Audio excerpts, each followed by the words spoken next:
Welcome to Don't Encourage Us, the show where we talk about the big ideas behind fiction projects of all different kinds. Books, movies, TV shows, video games, nothing's off limits. We're here to talk about Godzilla Minus One, the 2023 massive hit on multiple levels. But first, what's been on your list this week? I've been reading the second book in the Three Body Problem series. Oh, great. Loving it. So how's that going? Love it. I mean, it's really getting better and better. I just started it, so I can't really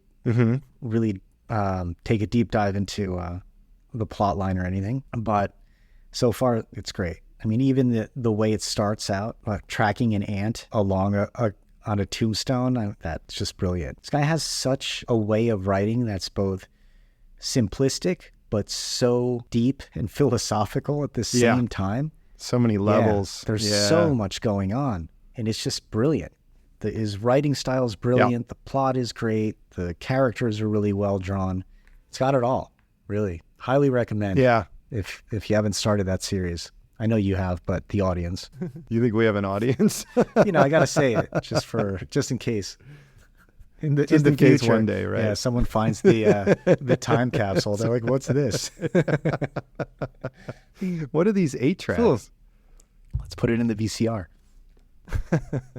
Yeah, no, it's a super solid book series, and the second book, I recall kind of starting off a bit slow, but I was really glad I stuck with it. It just gets better and better, and the third book, even I feel like blows the first two out of the water. So amazing, and as we talked about with the Netflix series, it does take some stuff from the second book. So you're going to hit a few things that are familiar from watching the show, but they're different enough in the books, and they have way more context and depth and kind of fit better. I think things in the show kind of came on quickly and were a little bit they weren't prefaced as much as I would have liked, but again, I think that's just, if you read a book, you always feel that way. And the context is so critical in this type of book, really, you've mentioned it before several times. It's really about the human aspect of relationships between humans, what they do in dire circumstances, their ability or inability to collaborate. That part is so fascinating to me, like the human psychology part, and also the alien psychology, how they perceive the way we think and why we do what we do. It's really amazing. Yeah, it really is. And like all good science fiction, every character, every alien species are just another facet or possible version of humans. So it really bears true in this as well. As alien as they seem, they just represent parts of us and kind of taken to the extreme. So really, I love everything he's written. I've read pretty much everything. I think literally everything they've translated into English, and nothing's really let me down. I think I read Ball Lightning, a novel, after this one, and he has a lot of fun with some of the unknown elements of that natural phenomenon. So really cool stuff. But again, it's about people. It's about humanity. Is it a standalone novel or is it part of a series? No, it's a standalone. Again, really interesting characters that develop over time, and then there's some cool sci-fi stuff kind of mixed in that enhances your understanding of those characters. Really solid. That's cool. Not at all unlike our film today. Yeah. Which was really less about Godzilla and really more about the characters, which was kind of a refreshing change from the American Godzilla movies. But we'll dive into that in a minute. Good. Anything else you've been reading or watching or learning this week that you think is interesting? I took a look I started that series. I know that's two seasons so far, of The Tourist on Netflix, about a guy who has amnesia and all this strange cast of characters that he ends up meeting in the outback in Australia. It's a well-done series, but I think it kind of falls apart a little bit at the end of season one. It just takes a really kind of left turn, because the way they kind of resolve his amnesia is through him just having a hallucinatory experience on LSD, and it just comes on all of a sudden. Okay. And basically creates his entire backstory, introduces new characters, everything about the show. So it's mystery. Oh, he's kind of understanding what might have happened here. His memories coming back very, very little. Then all of a sudden, just all at once, Just he's in a fever dream, remembering everything, and it's just sounds lazy. No, yeah, it's that's a good way to put it. Lazy. Yeah, he takes a bunch of LSD by accident, and by accident because he drinks this guy's water, which is laced with LSD, and now we've got a whole other show on our hands, which is the entire back. He remembers everything now. It's just, it was really lazy. It's a great way to put it.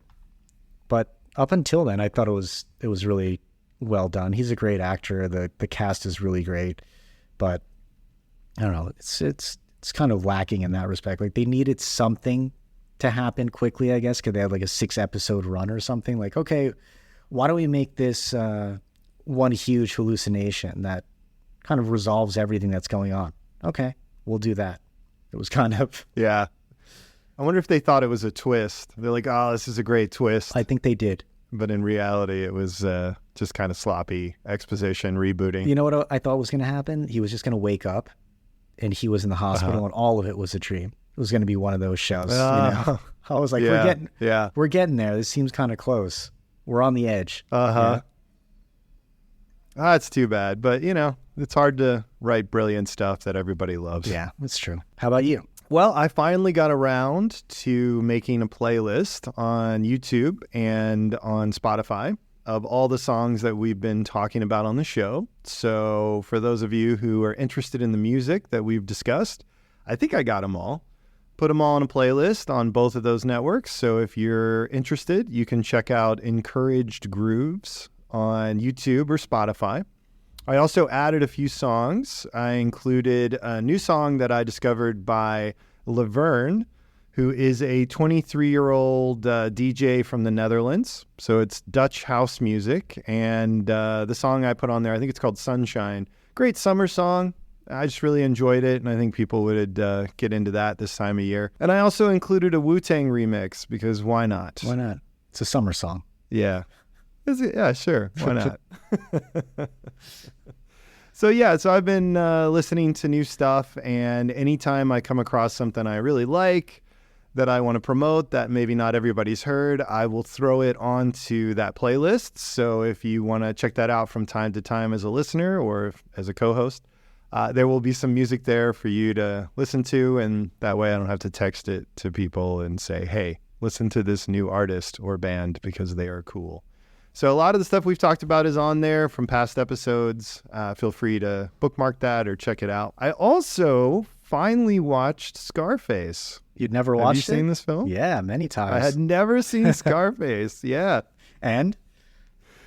It was great. So I forgot or never knew. Brian De Palma, he wrote that screenplay, right? Like, isn't that? Yeah, that's huge. Oliver Stone wrote it and Brian De Palma directed it. Quite a team.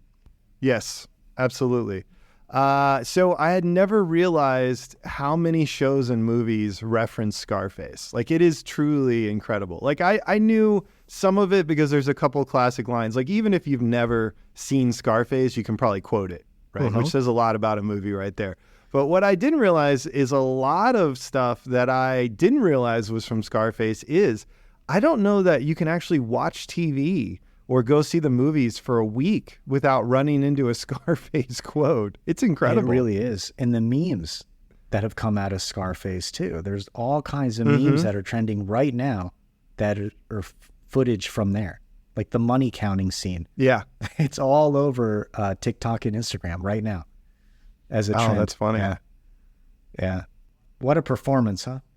Oh my God, yeah. I mean, they all crush it. Like Michelle Pfeiffer, I didn't realize that was kind of her breakout role, but she was fabulous in that movie. I don't know that she's ever been that good. She's done a lot of good stuff, and I'm a fan, but like that was really, maybe peak Pfeiffer. Yeah. That or Catwoman. I don't know, depending on your preferences. But yeah, really, really amazing to see her. Just so much from that has influenced so many people in movies and films. For example, there's a song by Immortal Technique that covers the drug trade starting, I think it's called, Colombian cocaine or something like that. I threw it into the playlist so you guys can give it a listen. But they basically wrap every stage of the cocaine development and distribution through a criminal network all the way up to the highest levels. And I love that song. I loved it, from like, 90s when it came out. I thought, oh, this is a great song. It's such an interesting concept. Yeah, right out of Scarface. They actually literally used the music from Scarface in it as the sampled background. So I was like, oh, okay, another reference to Scarface. And I was watching The Outlaws, Stephen Merchant. And the episode I was watching the next day referenced Scarface. It's a great show. That movie is never boring. Every scene serves a purpose. It's one of those perfect movies where there's never a, why are we watching this? We can skip through this. Everything, it just shows his perfect, and it's not a short movie either. And it really shows that progression and his like devolution into this drug lord. It's fascinating to watch, Like he just plays that role perfectly. From someone who's so arrogant from the get-go, so cocky and so full of himself, such a narcissist really, and psychopath from the beginning. And it just really, really evolves. And all these supporting characters, like you said, are great. Everyone he interacts with. And there's great foreshadowing, in it. Yeah. It's just so well done. And that final scene is so crazy. It is. It's a solid film. I wondered if it would hold up, because never having seen it, I was, even though, as I said, everybody can quote Scarface, I was still relatively fresh to it. And I was a little distracted initially that he's not Cuban, which I don't think 10 years ago I would have even thought about. But that's something that's kind of worked its way into our culture, is an awareness of that. And I think probably most people who've seen that movie, certainly prior to the last 5 or 10 years, would just be like, yeah, I mean, of course, he's Italian, right? The actor, isn't he sort of, okay, so he's Italian-American. So they would be like, yeah, he's acting. That's what actors do, right? They take on a different role that involves a different culture. But it actually distracted me for a little while in the movie. And then you forget all about it because he's such a strong character. You're just like, this guy is that character. He becomes him completely, totally immersed, Yes, but it took longer than I think it probably should have, because I've been influenced by that change in our culture. So it makes me think about, movie making in the future. It really limits actors if people are that aware, I guess, of their actual ethnicity or their actual cultural background. It limits your choice if you're a director and you're casting, right? There's only so many people who fit whatever role it is. Gender, have the talent to do it, etc. So there's so many factors at play. It's an interesting topic, really, because I know there's a lot of controversy around it in all aspects, right? Disabled, non-disabled people playing disabled characters, whatever. Right. Non-neurodivergent people playing neurodivergent people, And I think we're all unsure where the line is. Right. And we're all kind of dancing around it, because it's like, it's quite easy to take one extreme or the other. Like, oh, every role should be played by someone who's lived that life entirely. Or go the other way and be like, it never matters, and you should only hire the actor who, I don't know, sleeps with the director or has the most talent, or however that works in Hollywood, right? Whoever's nepotism gets them that role. But I think in reality, it probably varies. Like, context is really important, Like, it depends on the movie. It depends on the message of the film, all sorts of things like that. So it's a really difficult question to ask. I guess my stance, if I have one real quick, would be as long as everyone's sort of thinking about it and trying to make a smart choice, Canceled. Then maybe the rest of us. I was going to say could cut them some slack, but maybe the rest of us can cancel them and take their job or something. Yeah. It's a dog-eat-dog America these days, that's for sure. It is. That's why we don't wade in those waters. That's why this is a family-friendly show. That's why we talk about fictionalized dinosaur monsters attacking Tokyo. That's right. and not the things that matter. Exactly. That's not this show. Almost made a point there. Yeah, almost. Yeah. We're all about skirting the issues here. That's right. So Outlaws, I think that's safe. Really enjoyable. I'm 2 seasons or series in. There's one more. Super well written, really fun, really clever. Christopher Walken is an absolute treat. It's everything I had hoped for. I thought maybe it would be a little bit slow, but no, it moves along great. Just to drag us back into controversy, for this show, there are two particular main characters. One of them is, I think her family's from India, or her parents or one of her parents is from Poland, Yes. and the other one's from India, something like that. Right. And the actress they cast for that, perfect. She's really good she has a little bit of a Breaking Bad kind of arc going. And she played both the kind of good little wide-eyed student and the also sort of the like edged, increasingly bitter, a little bit aggressive criminal, right? She did that really, really well. Her sort of romantic opposite or counterpart, that actor, he's kind of going the other way, where he's pulling himself out of the bad situation, trying to make his life legitimate. Also did a really good job. I wasn't convinced that the two of them could carry so much of the show when you have other actors who are like Christopher Walken and Stephen Merchant, who are, to me, more interesting to watch. But these two younger actors who get a lot of screen time, I feel like actually held their own and were entertaining. It's a great cast. I think the girl that you mentioned is probably my favorite character. And her shift from being like the good girl who just likes to get in trouble to being kind of like a mastermind of all these different adventures that they go on, I guess. She's really great. Yeah, really hurtful. She's hurtful and self-centered and callous, a little bit of a, what do you call it, adrenaline junkie. Yeah. Yeah. Yeah, it's really well done. And I love the redhead lady. What's her name in the show? She's great. Lady, oh gosh, what's her name? Yeah, she's from that Poldark, actress does. What is that? Poldark is this show, takes place in the 1800s of like the aristocracy in England. It's really, really good. And I think she might be in one of those other shows, Downton Abbey, maybe. She's a great actress. Yeah. I could be wrong about Downton Abbey, but she's definitely in Poldark. She's so funny. She is Lady Gabriella. Yes. And her name is Eleanor Tomlinson. And for those of you who have not seen Outlaws, actually, we should just briefly, because it's so good, right? I'm going to recommend you guys go watch it. Maybe we'll do an episode on the whole run of the show once I catch up. But the premise is it's in England, and it's a sort of medium-sized town, and a bunch of unlikely people are brought together to serve their community service hours. It was created by Stephen Merchant. He had a partner in this who did a great job.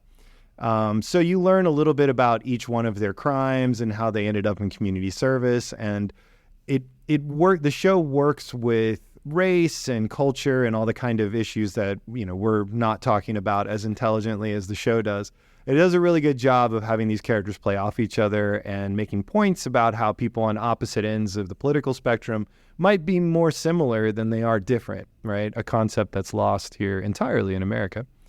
So you mentioned Eleanor Tomlinson, and she has been in Poldark, a Couple Next Door, Jack the Giant Slayer, One Day, War of the Worlds. Wow, look at that. Alice in Wonderland, The Illusionist. So yeah, she plays a coke-addicted, she's what, royalty? Yeah, she's a lady. So she's a royal court, I guess. They're like Duke, Duchesses, ladies. Yeah, she's part of that. Yeah, she's a royal. Right. So her dad's rich and connected somehow. And she's unstable. She's got an anger issue, which she portrays really well. So yeah, a lot of people who are the cast are self-destructive and heroic. They're villains. It's really, really great show. Really fun. And the plot line, just in general, is very believable in a strange way. It's like outlandish, but at the same time believable. Oh, and it's also got Jessica. What is her last name? She was in that really phenomenal Netflix series, Baby Reindeer. Jessica something. She plays the kind of like the warden of the people in the community service. Oh, yes. She's great. The person in charge of supervising their service. Yeah. Highly recommend that miniseries. Jessica Gunning. Yes, she's great. Yeah. Jessica Gunning, she's really funny. Really funny. She's got really good comedic timing. Like, she's actually brings her own kind of unique flavor to it, right? It's not as cliche like Some of her physical comedy, I think, it doesn't really play off her body shape or size. It's more like her personality. So I thought that was really refreshing. And also they give her a great backstory and development as well. Like all these characters are getting fair treatment. So it's really nice to see. I love how much backstory there is for each one of the characters. It doesn't kind of leave you hanging where it's just, physical comedy or just like gags going on. You don't really know much about the characters themselves. It really dives deep into each one of them, and their motivations are really solid for why they do what they do, which makes the show so much more entertaining, than just like a slapsticky kind of, surface level comedy. Right. It's got more depth. Yeah. And Stephen Merchant's brilliant. Yeah. He's so funny. Yes. It's amazing. His output is consistently really entertaining. And he's a great actor. He's a great actor and a great writer. He's got the both. Kind of like Ricky Gervais. Really shocking. Well, I think one thing we can talk about as we transition here in discussing Godzilla Minus One or whatever, is Hollywood or entertainment in general. I don't know if Hollywood's a fair place to put it. We're talking about more worldwide cinema now. But you have your kind of, how do I put this? Paper thin, shiny kind of entertainment. And then you have enough of this deeper, more layered stuff, whether you're talking about Shishin Liu's series or books, or, we're talking about Outlaws right now. But there's still some really deep stuff you can sink your teeth into. It still exists. Yeah. So it's nice. And I think this Godzilla movie and the American version really illustrate that point nicely. Yeah, absolutely. It's, you alluded to it earlier, that Godzilla Minus One really is a human story, not just a monster on a rampage story, which really surprised me. I didn't know anything about this movie. I didn't even realize that it was nominated for an Oscar, or I'd forgotten that it was nominated for an Oscar for visual effects. Yeah, well deserved. Oh, absolutely. You know the significance of the title, Minus One? I don't know if you looked it up or not. I do, yeah. So the title of this film came out last year is Godzilla Minus One. Do you want to explain what sort of the convention is around that? But I think there's a little more to add. But what's your read what I on read that? Was that after the war, Japan was at like zero state, like at the lowest of the low, and the appearance of Godzilla brings them to a -1 state. Like things were already bad, and now they're just that much worse. And that's why they called it -1. Yeah. So I think that's part of why that name works. And obviously it's a translation, so there are going to be layers that we would lose. But another thing I think that's interesting is there have been 37 live action Godzilla movies, 33 of them by this studio, Toho, which has done the majority. The previous first Godzilla movie was set in 1954. And this movie, -1, is set in 1945. So despite the fact that there have been 37 films, this one is set before any of them. And a convention in comic books is to do a 0 or a -1 episode or issue. So let's say, Amazing Spider-Man is on issue 458. And you want to tell a story not about like modern Spider-Man who's now married or divorced or whatever is going on with him, or his powers have mutated or things have gotten really complicated. You want to tell an early Spider-Man story. They came up with that convention of releasing like a 0 or a -1 issue, which takes place like in the early days or even before someone's origin. So I think that kind of matches here a little bit because they jumped so far back and kind of reset the story, but did it in 1945. It's kind of like a -1 issue in a comic. Oh, wow. I didn't realize that. I didn't know very much about Godzilla. I still don't know very much about Godzilla. I've never seen a Godzilla movie. This is my first one, actually. The other thing is, doesn't our pilot fly a 0? Is that wrong? I don't recall. I don't remember. In the beginning of the movie? Yeah, I don't know. It's a good question. I'm going to miss that part where they talked about his plane. I was a little distracted just trying to figure out who he was, when they were confronting him. I was like, oh, he must be a kamikaze pilot.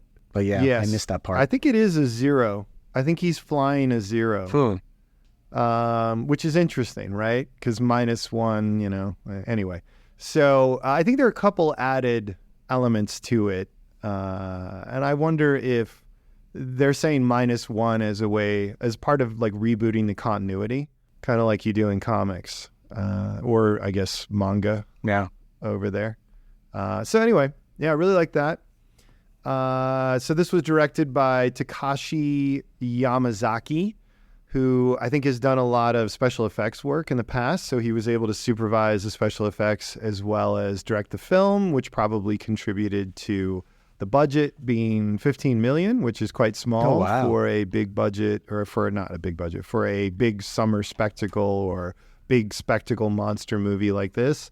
Of course, the Godzilla movies are sort of famous for doing that, doing monster movies on a budget. But the thing here is it doesn't show, right? I would think this, if someone told me this was $115 million, I'd be like, yeah, that sounds about right. It doesn't. So they did a great job, not just with the monster, but with the sets, with the costumes, things like that. So really high quality.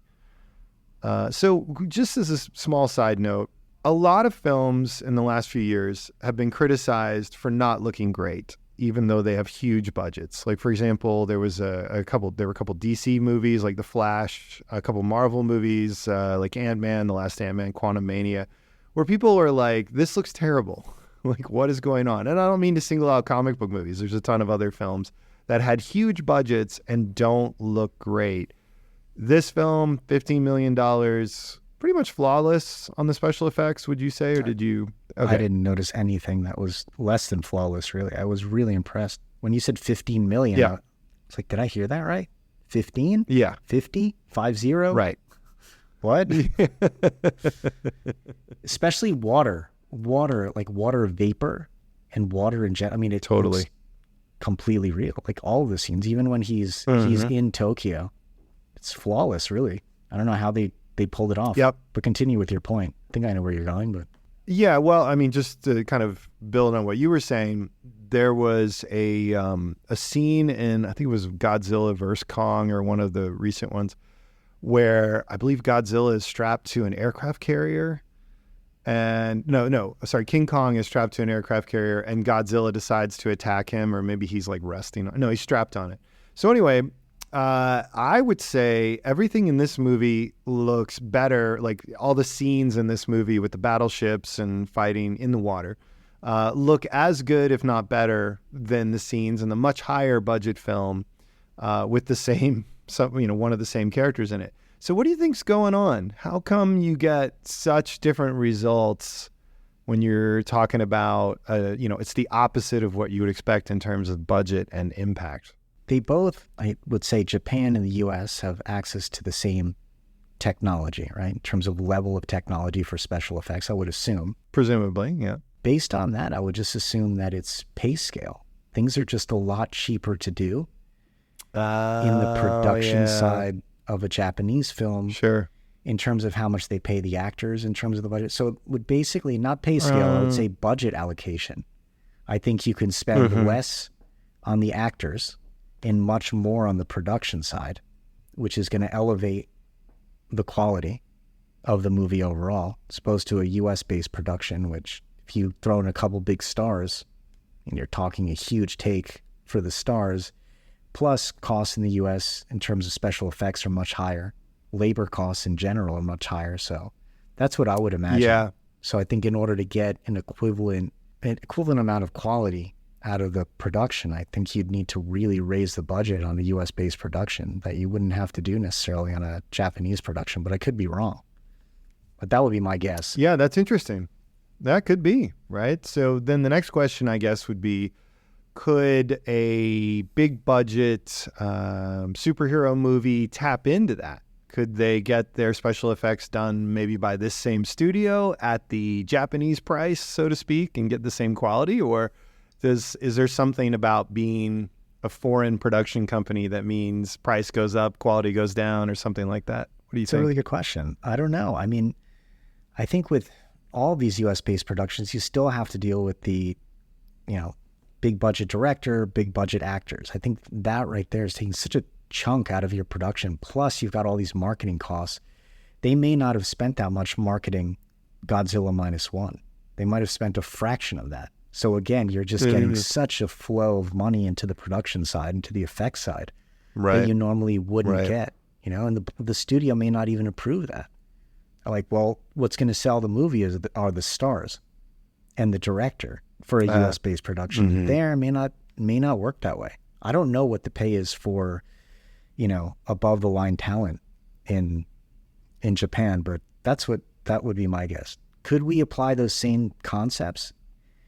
I think we could, but I think when it comes to the relationships with studios and special effects houses, they tend to go with the same special effects houses for these big budget movies here, no matter what, like an Industrial Light and Magic. I'm sure they're not, you know, giving discount rates to studios, you know? Yeah. Yeah, well, that suggests perhaps then this director, who has presumably a lot of relationships with special effects studios, maybe even could do some work on this movie in-house because he used to work in that area, right? Like that was his area of specialization before. So maybe that helped save. Maybe that got better quality. Maybe he could cherry pick the best people. Maybe they did some work as a favor and not That's so what I was much gonna say. for money. Yeah. It's quite possible. Interesting. And someone who's that close to that particular area of filmmaking, they'll know what's right. They'll know when things are going over budget that shouldn't be going over budget, since they're so close to it, you know? So it's probably, you could probably shave off so much extra waste on those productions than a director who may not be really educated in special effects in general.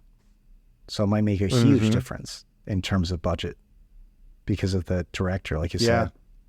It's interesting. Yeah, it's like difference between having a boss who's done your job before or not. Exactly. Like you can't BS something like, you know, this whole Godzilla coming out of the water is going to take 3 months. He's like, it takes 3 hours. He's like, just do it. Nice try. Yep. Listen, boss, this is the best we can make MODOK's face look. I'm sorry. The technology just isn't there. Do better. Door slams. All right. So for those of you listening, you might be a little confused why there are 2 Godzilla franchises running in theaters presently, like unrelated movies with the same character. It's not because Godzilla is now in the public domain. Far from it. Actually, the studios, Toho and Legendary Entertainment, that's the American studio, they have a deal, and the specifics are unknown. That prevented Toho, I guess the deal they made, from making any Godzilla movies for several years. I think that was 2016 to 2020. And then COVID stepped in and delayed that a little bit further. So this movie benefited from more time to work on the screenplay, which I think really shows. And also it appears, even though the specifics of the deal are unknown, that there are some sort of elements that suggest you can't, or that require them not to overlap the movie in theaters, or to create kind of buffers around streaming windows. I noticed that this film, there was no, even though it came out late last year, there was no information about when it was going to be available to stream, and then suddenly it appeared on Netflix. So I think that there was some sort of condition around how long the other Godzilla movie, the legendary one, Godzilla X Kong or whatever, how long that was allowed to be in theaters and stream before Godzilla Minus One would pop up and presumably confuse the audience or compete with it in some way. So I think that deal is going to continue for a while. So we should see a sequel to Godzilla Minus One. And I think next year we're going to get another sequel. Godzilla Kong New Empire is coming out. So there's going to be that little leapfrogging where they kind of clear out of each other's way in the theaters and again in streaming. So kind of interesting. I don't recall any other time that's happened. Yeah, I can't think of anything or any other franchise like that, right? Where there's a... Right. So unique, yeah, I think. Very. Certainly on this scale. Definitely. And with the addition of streaming, that much more complicated. But it seems like they're playing nice. Maybe we'll find out years from now that it's just constant battles. between executives. But yeah, it's interesting too because they've chosen such different pathways in terms of the style of the film or the approach to the film or to telling a story about Godzilla. You would think, hey, it's a giant monster. There's really only so many directions you can go. These films are going to be very similar. But actually, they're quite different, and they approach it in very different ways. Like Godzilla as a character is very different, and his role in the story and the use of human characters all really radically different. So anyway, what do you think the story was?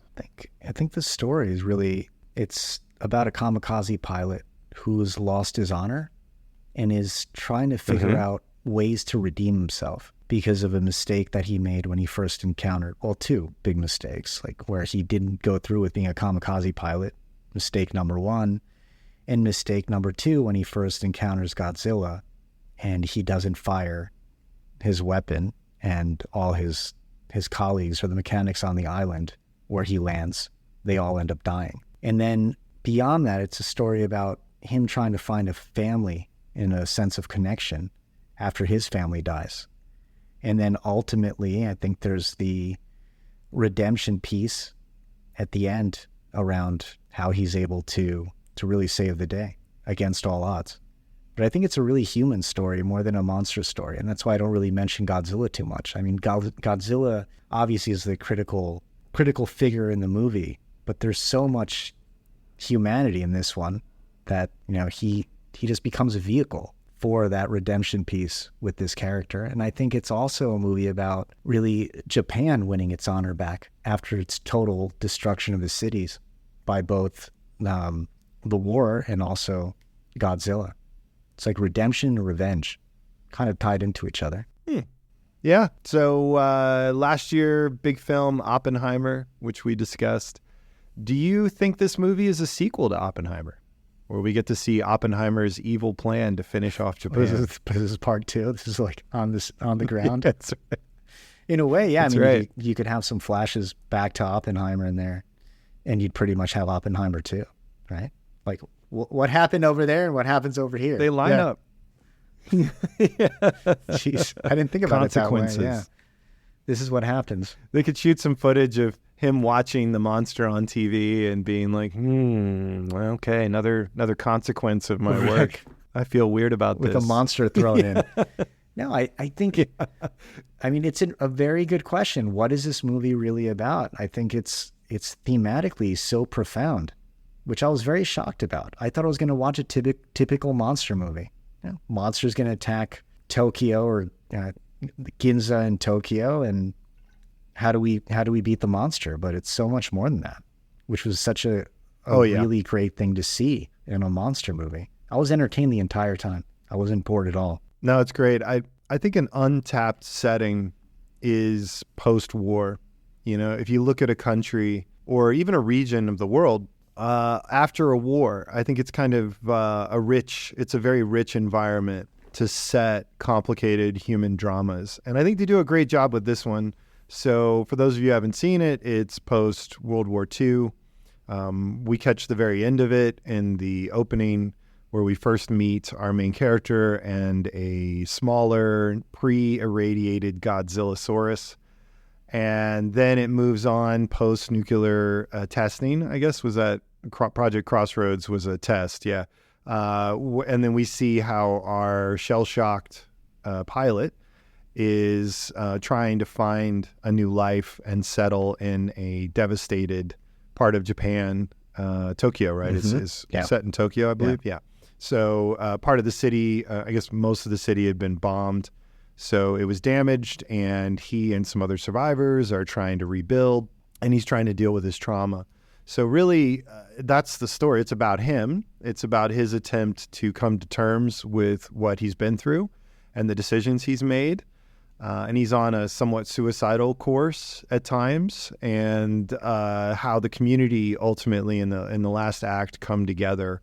To overcome this new threat and regain a sense of national pride. I don't think there's anything controversial about any of that, right? I don't think it's disrespectful to anyone involved in World War II. I don't think it really tells a story about, even Japan or Japanese culture as much as just about humanity and overcoming the conflict and the results of a war they didn't presumably start, like not the characters in this film. So it was handled I think very intelligently, and I really enjoyed it.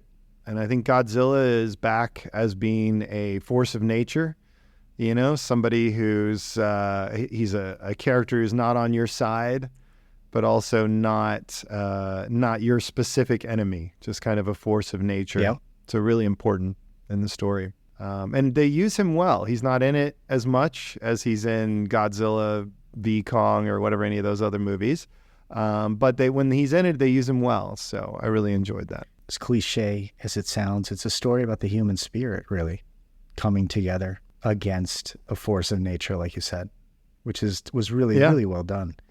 And I like the fact that Godzilla wasn't in every scene, or we're just both like constant battle scenes, with Godzilla. There were just enough to drive the plot forward and to show the different aspects of where Godzilla was vulnerable and how they could defeat him. But it wasn't just a nonstop action movie with no character development. Yeah. Well, it's a good reminder to those of you who are working on monster movies to make sure that every time the monster or the killer or whatever, whatever your big bad is, every time it shows up, that it moves the plot forward, that it's critical to the story and the development of the other characters. It's not just a spectacle for the sake of being a spectacle. If you do that, you end up with, it's fine if you like these movies, but the legendary Godzilla Kong movies right now, I don't know. I mean, they're okay, but if you miss one, you don't feel bad about it. If you watch it, you don't really think about it too much. It's fine. It is what it is, right? But if you want a more impactful film, if you want to elevate your story, then this is an easy way to do it. Just make sure that the appearance of the character, the monster, the whatever it is, it really does move the plot forward. It is really critical to the development of the characters, and time it accordingly. And I think if you do that, it just automatically makes the story better. In this case, definitely. Yeah, I think they did a really good job of showing this whole honor values, how the value of honors is really held in high esteem by the culture, and how that can really, really drive someone's motivation. I thought that was really well done. And this idea of shame and how consuming it becomes. Yeah. It was painful to watch that character, and all the blame he really puts on himself throughout the whole movie. Yeah. Well, he was put in an impossible situation, but he didn't handle it as well as a moviegoer, as someone watching the story, as you might think you would, right? Or you might be tempted to judge him. And he attempts to sacrifice his life to pay for his mistakes. And there's something about that that's very, moving, I guess is the way to put that, but it's very emotionally impactful. And they did a good job. They did a great job with his arc. He was appropriately unstable at times. His values were sort of shuffled around a couple times, and then in the end, it all kind of comes together. So I really enjoyed that. Yeah, it's good writing. Very good writing. It's hard sometimes to review this type of movie because it's so good in so many ways that it's hard to really be critical of it, which is a great thing. That's true for a moviegoer. Typical. Well, what stood out to you? Is there anything else that stood out to you about this movie? Because I think you're right. I mean, I think we can sit here and we can pick apart different things or talk about what was good, but this is another great example of, if you're at all interested, if you've been listening this long, just go watch it. There's plenty that we haven't really touched on, so like the finale, which is interesting. So just go do that. But you and I can dedicate the rest of this episode just a few highlights. So is there anything that jumped out to you, good, bad, or otherwise, and that you wanted to touch on briefly? I thought that scene where they're rallying the civilian, like the, I guess, former Navy soldiers from the war, or naval crew, and they're trying to rally them to go fight Godzilla. And I thought it was very moving, the fact that everyone kept talking about their family, but then ultimately it becomes the greater good that they're going after.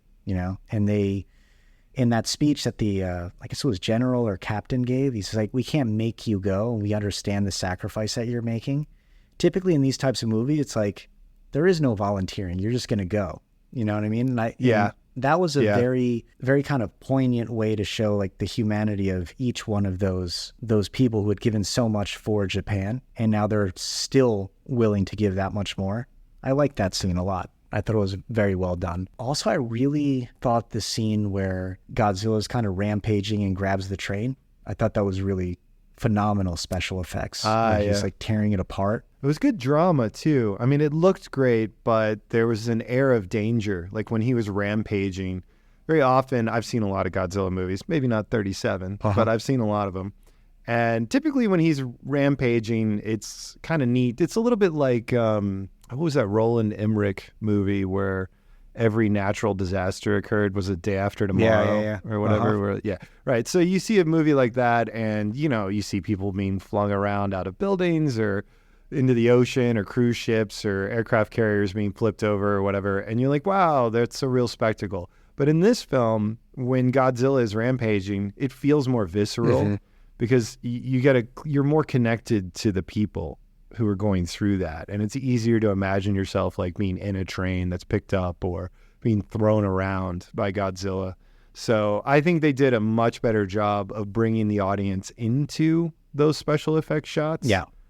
And I think that's huge. That's something that a lot of movies these days, I don't even think they think about it. So, yeah. And the cuts are too quick oftentimes, and the monster or the villains, let's say like even in the Avengers, they're destroying everything so fast that you don't even get a chance to process it. Right. I really enjoyed like the shots from the train to Godzilla. It really put you in the perspective is key.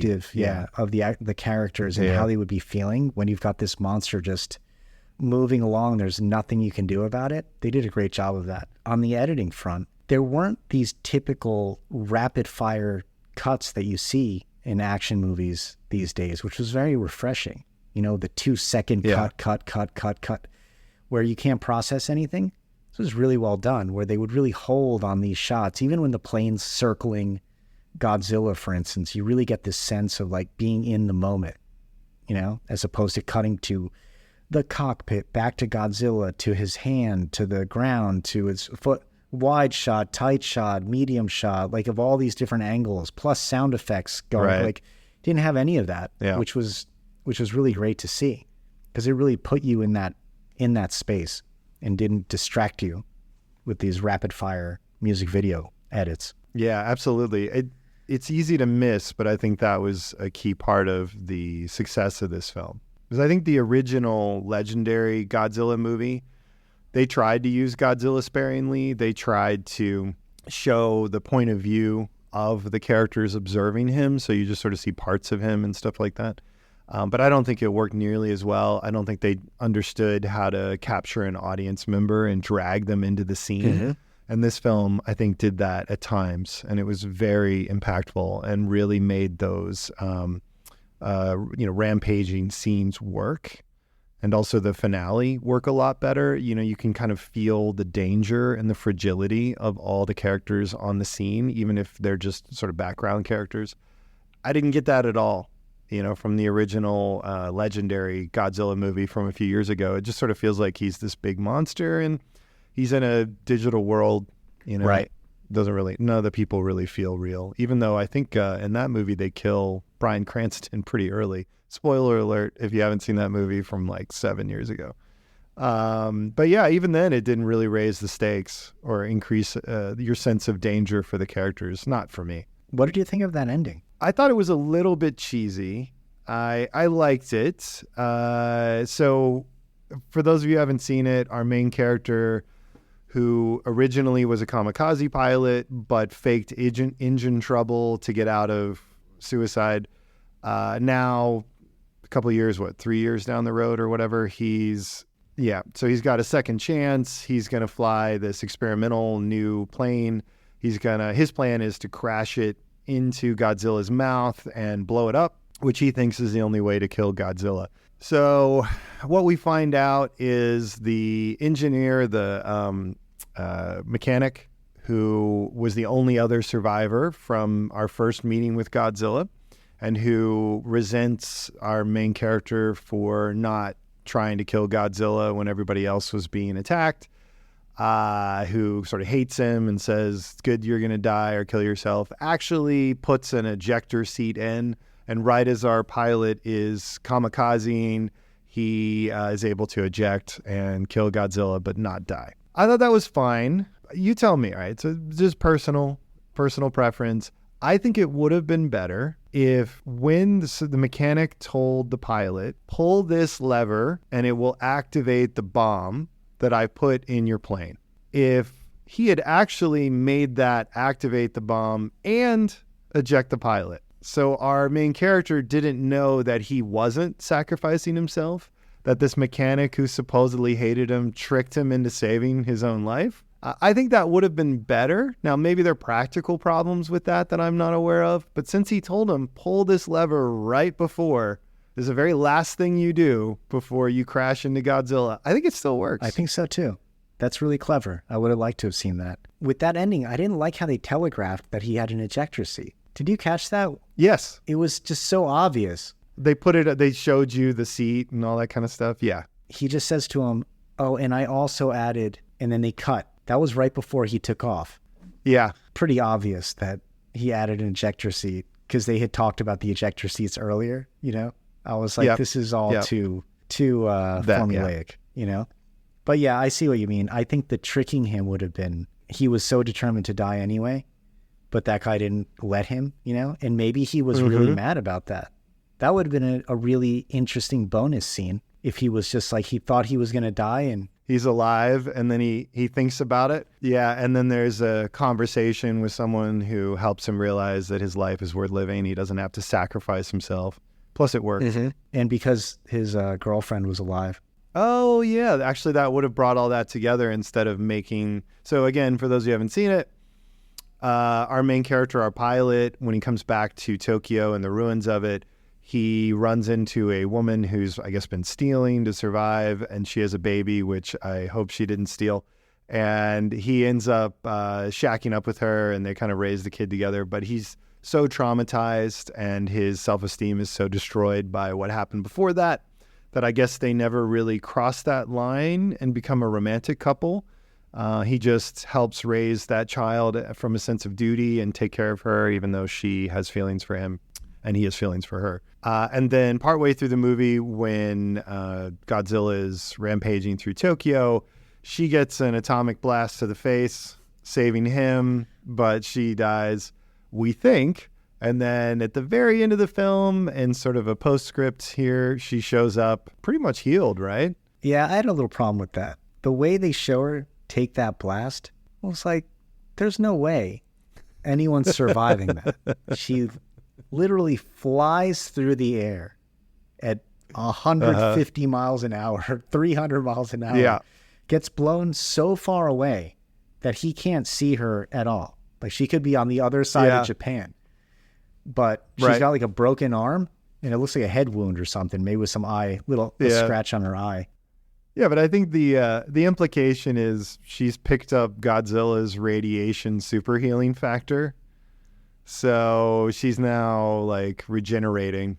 That would make some sense. They should have mentioned that because I was like, well, they showed that she had the little black bubbly skin or whatever, the vein kind of thing. Oh, I didn't realize that. Yeah, it's blinking, you'll miss it. But I think she was infected. So maybe she'll turn into a giant monster in the next one. Yeah, it could be. What a twist that would be. Not in a good way. And now she's chasing the kid and him, you know? She's like, I love you. I still love you. It's like, but you're a monster. It's a metaphor for relationships. Seriously. Yeah. So, yeah, I thought that stuff was great. There are a few little things I might have done differently with the story, but that's not a criticism. It's a really well put together story. It was well edited. You know, I maybe some of these differences are cultural.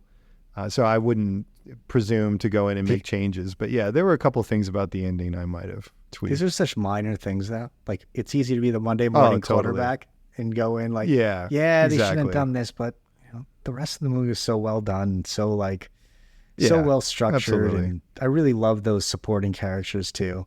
They were great, you know. The doc and all the other guys. Little comedic relief and the one scientist in Japan who does everything. So a couple things stood out to me. I thought it was interesting that Godzilla's origin is apparently that he's like an amphibious dinosaur that lives in deep water and who comes to land from time to time because the islanders had a name for him. So clearly they've encountered him before. And then the atomic bomb testing exposed him to radiation, which he absorbed and was mutated by. So the initial version we see is a much smaller, differently shaped Godzilla. He's got a different posture. He moves differently. He's faster. I thought that was really interesting. Yeah. They also tell of, what's the word I'm looking for? They sort of foreshadowed, there you go. They foreshadowed the way to kill him with those dead deep sea fish. So I think they were trying to say the reason, so those of you who haven't seen the movie, before Godzilla shows up, a bunch of deep sea fish show up on the surface, dead. They like float up. And that's how we know Godzilla's on the way. And I guess that's because he's a deep water creature, like at extreme pressures. And then he comes up and these fish probably get caught up in like the current, when he comes out. And then they all die from the pressure change, which was the strategy to kill him at the end of the film. So I thought that was a really neat connection that they made. I didn't realize it was a pressure change thing. I was wondering, why were those fish dying? I didn't realize it was the change of pressure, but that's pretty cool. Yeah, I don't know if that's true. I just assume. I mean, it's unless he's he shouldn't have been radioactive in the beginning, so that wouldn't kill them. Yeah. Right? So then That's I don't true. know what else. I just assumed it was them, the poor fish got caught up in the Godzilla swim to the surface. It's a good way to go fishing. It was funny to me how he never, like as he's getting wound up with those CO2 canisters or whatever, or those Freon gas canisters, he just kind of stands there. He's just like waiting for them to wrap him up in it, Yeah. It was funny. Yeah. But I guess you're supposed to assume like he's not the brightest guy, He's just like, he's a one-note character. He just does one thing. He just destroys things. He doesn't really think things through too much. Yeah, I didn't think about that, but I guess he's an animal and he was surprised. Yeah. And it was distracted, I guess, by the fighter pilot. There's that too. So yeah. Oh, that makes sense. So I also noticed the Shinden fighter, the prototype that we see at the end that our pilot flies. Really interesting. That is a real-life Japanese fighter that was designed and due to go into service towards the end of the war. So it wasn't really mass-produced. There is actually one left. It is at the Udvar-Hazy Center outside of D.C. in Northern Virginia. So if you want to go see one, they actually have one there. I think that's the only one. So the fighter, Shinden, means magnificent lightning. And it was designed to destroy U.S. B-29 bombers. I didn't know that. It was an interceptor. Yeah. And I guess from what I read, the Japanese tended not to design their own planes for the most part. They copied American and German designs or just bought them, British designs, things like that for the most part. But this is one that they actually developed. So interesting. And I think right in line with the theme of Japanese pride, right? It's something that the Japanese created and it wasn't used really in the war too much from what I understand. So it doesn't have that negative association that it might otherwise. So interesting choice and very visually appealing.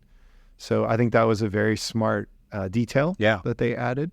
Another thing that stood out to me, so Japan is being attacked by a giant monster.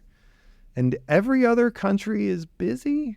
They're like, oh, big, huge dinosaur lizard that's like 1 million feet tall attacking your country. Yawn. Well, good luck, Japan. Take pictures. Were they just alluding to the fact that they had just lost the war and no one wanted to help Japan in general? Just period. I mean, I assume it was a metaphor, but it's a giant lizard. Like nobody's like, well, we'll go check it out. They're like, no, we'll just watch on TV. It's fine. Good luck. You would think. Yeah. Like, they made a point of saying that a few times that I guess we're on our own again. It's like, what is going on elsewhere in the world that's more interesting than this? That might be an international threat, that there's this like massive dinosaur the size of the Empire State Building just roaming the waters, ready to destroy cities. Right? Yeah, just randomly popping up. You'd think they'd want to check it out. Track them a little bit. You know, maybe get a picture or something. Maybe. Like get a sample, something. Like, no, not really, not interesting. What was our CIA right, doing back then? Not much, I guess. Just taking a break or what? We heard about that thing, yeah. We're not sure if it's real or not. Yeah, anyway, what's the farm report? That's a good point. Anyway, it was also great to hear the classic theme music. You know, that Godzilla theme from back in the day. They certainly used that a lot, which was cool. And I haven't heard that much since there's a song Simon Says by Pharaoh Monk, which I think was 1999 or whatever, his debut album. And he sampled that theme. So I was like, made me think about that song every time I heard it, which was a lot in this movie. That's funny. So that was fun. Yeah, I'm not familiar with the movies other than this one, but I really enjoyed the special, like the sound effects and everything in this movie. The sound design was really good. So you think we'll get a sequel? Oh, yeah, for sure. With that ending, where he's starting to regenerate already. I mean, they spared no time between the scene with our protagonist and his, I guess now girlfriend, wife, and showing us that. I mean, they jumped right into it, you know? Oh, yeah. So, yeah. Like, don't worry. There's a sequel more coming. Yeah, he'll be back. Don't worry. Yeah. And maybe she'll be back. Well, so I like that. It could be. I like that approach. Like, so, again, for those of you who haven't seen it, Godzilla is, blown up. And there's just kind of a chunk left that's sinking.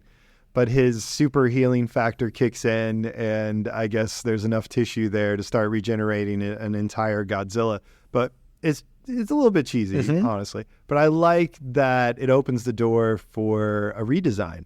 So if they do a sequel, they can give him new powers. They can change the way he looks, right? They can give you new visuals for his atomic breath if they want to. Because there's nothing that says when he's destroyed that much or when there's that little of him left that he can't come back maybe with new defenses against the ways in which he was killed. Like maybe his mouth will be more armored or something. What if he's just like a little gecko who can swim? Because he can regenerate all of them. He's just really small. It's like a goldfish. Goldfish size. Will not go that way. Yeah. It's like, look how cute Godzilla is. He's breathing the atomic breath again. Huh. Let me light my cigarette. Oh, that's funny. Yeah, and it's a little bit of a metaphor, I guess, for Japan in that you can wreck it and it keeps coming back. You know, that's a theme there. And they'll probably develop more this idea of the infection that she got. I guess if you're hit with the atomic breath, then maybe you become infected with some of this radiation. Do you have superpowers? Maybe we'll see that happen. You turn into part lizard, dinosaur? I don't know. So in a sequel, maybe we'll see that some of the people who survived somehow play a significant role in being a new threat, or in maybe Godzilla comes back and deals with them or something. I don't know. There's a lot of sci-fi ways to go with an infected group of people. Yeah, I mean, anything's possible, I guess. But it'll be sure, right? Yeah, with that sequel, yeah. I mean, it really opens you up to a lot. They still have to rebuild. Yeah. Right? After all that. Yep. Well, and as you were saying, our main character, if we want to continue to follow these characters, presumably they're going to have a relationship now. Could be a happy ever after kind of a thing, or with her illness or infection, it could create new problems. I don't know. Yeah. I think it'll be good. Could be. It's a tough one. I mean, they took their time. As I said, they took about 3 years working on this script because of the delays.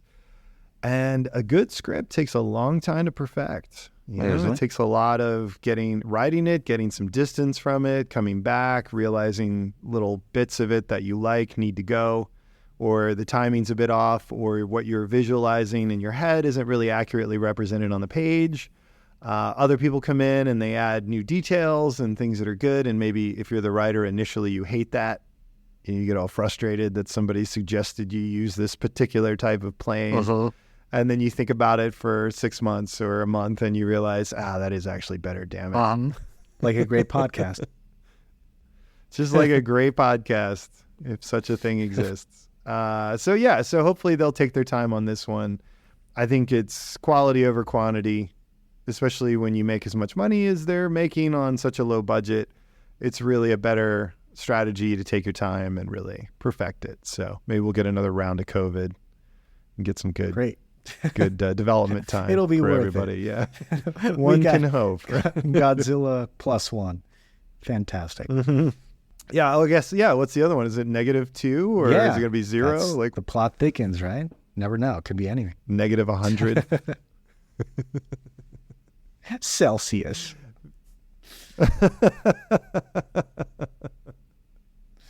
And then we'll do Kelvin. Yep. All the scales. All right. So who would you recommend this movie to? Recommend it to anyone who likes any type of like monster movie, someone who really enjoys even like period pieces around, World War II movies. I would recommend it because of the history piece. Yeah, the history piece, the human story, the survival aspect, for history buffs and movie fan or monster fans, I would recommend it. But I would add people who enjoy very relatively small scale human dramas and they just want a little bit of a break from low stakes, right? Because so many of those movies, it's like, wow, if this goes the wrong way, someone could be mildly inconvenienced and very upset about it. Right. But they're not going to lose their job or anything That's a like good that. point. Like maybe there's a breakup. Right. So if you like that kind of movie, that really intense human drama, then this is fun. This is a great one because it has that. But then there's also like much larger stakes and some spectacle. But it's not dominating the whole film. You're not spending the whole movie watching people run away from a monster or the exploding sun or something like that. Not that that's a bad thing, but it's not everybody's thing. And this movie has the pieces for the sort of not heavy, what's the way to put that? More realistic drama, I guess, more emotion forward, human relationship stuff. And then there's a nice, fun piece here and there with a monster that, like I said, moves the plot forward and is important to the character development. So I would recommend it to people like that who normally would never see a Godzilla movie. And I think that's a real testament to the quality of this film. It's almost like anyone who enjoys a low budget drama would enjoy this, Mm-hmm. Yeah. So nobody. Us. And that's it. All right. Anything else? Any other highlights? Anything else that stood out to you? Just thought it was just a really clever way to start the movie. How this character was already drawn for you in a lot of ways in terms of you caring about him from the opening scene. I thought that was really well done. Once you know he's a kamikaze pilot, you have all the connotations of being a kamikaze pilot in your head and why he feels so much shame, right? Because what's a kamikaze pilot supposed to do, right? Not be alive. And there he is alive. Like instantly you have that affinity for the main character, which is really rare to see in a lot of ways, in a lot of movies, It takes a little while for you to really, connect with that character, but I felt like it was easy for anyone to connect with him. Yeah. Oh, no, it's great. I mean, I think at other times in history, audiences, maybe Japanese audiences or certain people in America would reject a character like that the whole film. They would see him as a coward. He's responsible he didn't do his duty. He then is partially responsible for a lot of deaths. Like right off the bat. And like he's sitting there point blank in the cockpit, his 22 millimeter machine guns or whatever they were, 22s, 30, whatever. He had the plane's machine guns point blank aimed at Godzilla's head and did nothing. And it's like, oh, how do you come back from that? Right. But then we've got another hour and a half to answer that question. It really reinforced his dishonor. Yep. Good choice. And he had a lot of guilt around that. And I think the actor did a good job. I think the acting pretty much all the way around was good. Nothing really stood out to me as very obviously acting or negative. So that's good. All right. Any questions for the audience? Anything you want to hear from people who watch this?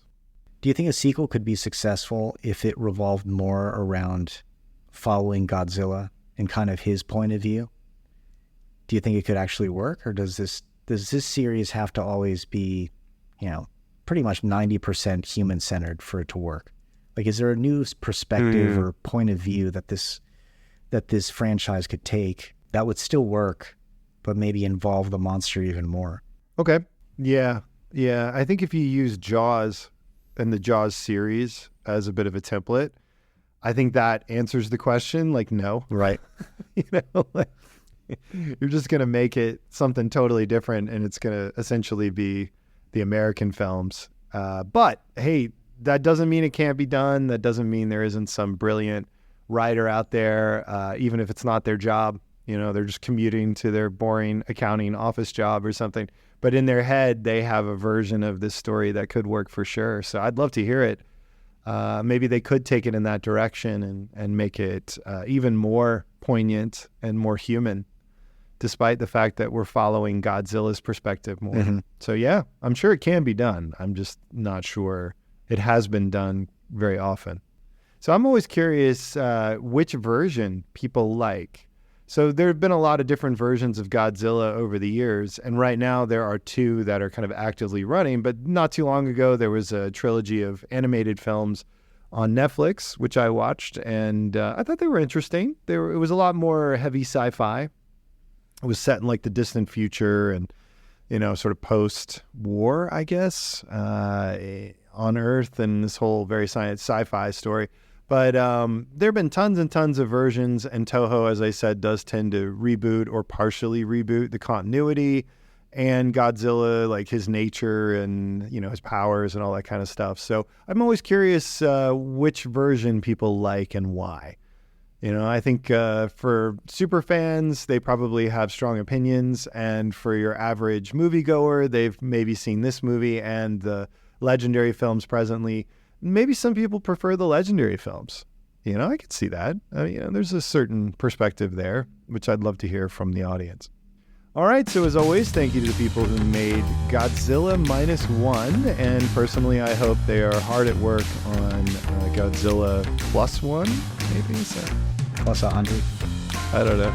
Yeah, maybe they'll just average to zero eventually. They'll just keep making movies out. Thank you to the listeners. If you'd like, you can reach us via don'tencourage@gmail or social media. Just don't encourage us. You can check out the show notes for more information and links to our playlists on YouTube and Spotify if you want more music in your life. Next time, I don't know, what do you think? We are going to do an episode on Deadpool 3 and the state of the MCU with our friend of the show, Matt Bachman, here in a month or so. But I don't know, do you think we'll do anything between now and then? Probably Dead Heat. Yeah, we should probably do Dead Heat. I think it's time. Yeah. All right, well, until then, goodbye, everybody. Take care, everyone.